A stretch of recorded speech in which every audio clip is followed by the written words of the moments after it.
ডিপজলকে বললো কি আপনি একটু নামাজের পরে এলান করে দিয়েন যাতে সবাই একটু বসে। তাই ডিপজল নামাজের পরে তার মতো করে এলান করতেছে এইভাবে, ইনশাল্লাহ ভাই বাকি নামাজের পরে মসজিদি মানে কিনের কথা হইব।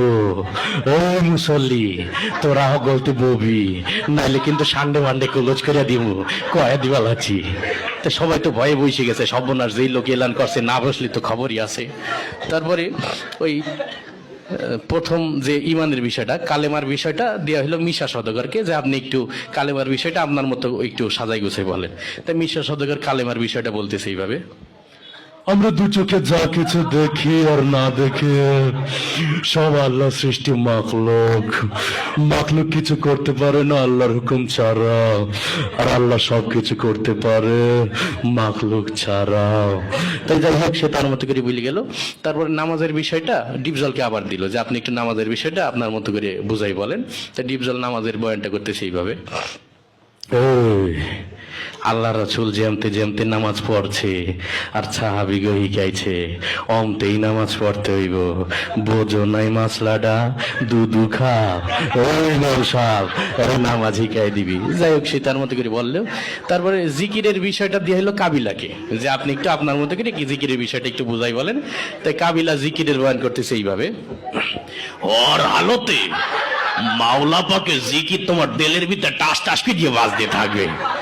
জিকির হইলে যদি তুমি কবরের ভিতরে হান্দাইতে পারো তাইলে তো বাইসেই গেলা, আর জিকির না হইলে কবরে হান্দাইলে ফেরেশতারা তোমার 14 শিকের ভিতরে হান্দাই দেবে। যাই হোক সে তার মতো করে বলে গেল। তারপরে একরামুল মুসলিমিন, মুসলমান পরস্পর হৃদ্যতা ভালোবাসা, এটা দিয়ে হইলো নায়ক ওমর সানিকে। তো ওমর সানি তার মতো করে বুঝাই বলতেছে এইভাবে, একজন মুসলমান আরেকজন মুসলমানের দুঃখ কষ্ট ভাগাভাগি করে নেওয়ার নাম একরামুল মুসলিমিন। চৌধুরী সাহেব, আমরা গরিব হতে পারি, আপনার মতো বদদিন নই। আমি গত মাসেও 3 তিল্লা দিয়েছি। যাই হোক সে তার মতো করে বললো। এরপরে ওই সহি নিয়ত, আমরা যা কিছু করবো একমাত্র আল্লাহকে রাজি খুশি করার জন্য করব, এটা দেওয়া হইলো নায়ক মান্নাকে। মরহুম মান্না এসে তার বয়ানটা করতেছে এইভাবে,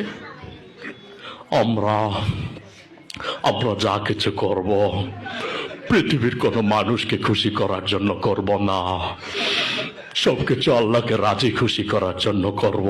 যাই হোক সে তার মতো করে বলে গেল। এরপরে তাবলীগের বিষয়টা দেওয়া হলো নায়ক রুবেলকে। তাই নায়ক রুবেল তার মতো করে বলতেছে এইভাবে, আল্লাহর দিয়া জান, আল্লাহর দিয়া মাল, আল্লাহর দিয়া সময় নিয়ে আল্লাহর রাস্তায় বের হয়ে আল্লাহর দিয়া জান মাল সময়ের সঠিক মূল্যায়ন করতে হবে।